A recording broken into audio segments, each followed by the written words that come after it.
Kebahagiaan mendalam bermula dari kesadaran bahwa kita senantiasa berada dalam pengawasan dan kehadiran ilahi. Inilah esensi ihsan, sebagaimana diajarkan Rasulullah.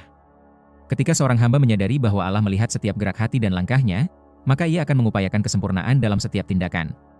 Kesadaran ini melahirkan ketenangan, sakinah, karena kita merasa tidak pernah sendiri. Jiwa yang tenang inilah, an-nafs al-mutmainnah, yang akan dipanggil pulang dalam keadaan ridha dan diridai, sebagai puncak dari kesejahteraan sejati. Al-Quran mengajak kita untuk merenungi tanda-tanda kebesaran Allah di alam semesta dan dalam diri sendiri. Setiap kesulitan, kegembiraan, dan peristiwa hidup mengandung hikmah yang dapat dipetik. Kesejahteraan sejati lahir dari kemampuan membaca hikmah di balik segala keadaan. Orang yang berhasil memetik pelajaran dari ujian, mensyukuri nikmat dengan benar, dan mengambil ibrah dari sejarah, adalah orang yang jiwanya tumbuh dan menjadi bijaksana. Kebijaksanaan inilah yang menjadi penuntun menuju kehidupan yang bermakna dan selamat dunia akhirat. Seringkali jiwa kita terbelenggu oleh penyesalan masa lalu dan kecemasan akan masa depan.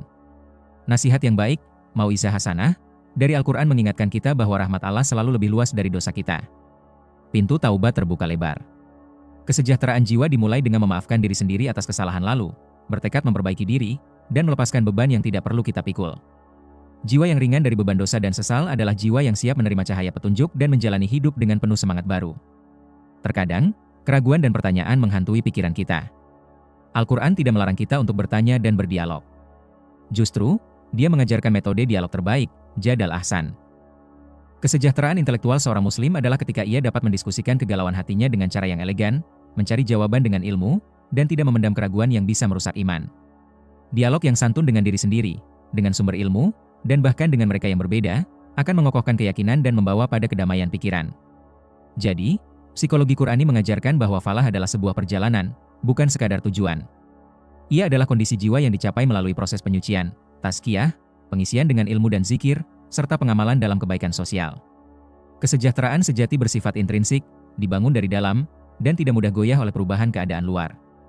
Ia adalah buah dari hubungan yang benar dengan Allah, dengan diri sendiri, dan dengan sesama makhluk. Inilah kebahagiaan yang mendalam dan abadi, yang dijanjikan kepada orang-orang yang beriman dan beramal saleh. Boleh jadi kamu tidak menyenangi sesuatu, padahal ia baik bagimu, dan boleh jadi kamu menyukai sesuatu, padahal ia tidak baik bagimu. Allah mengetahui, sedang kamu tidak mengetahui.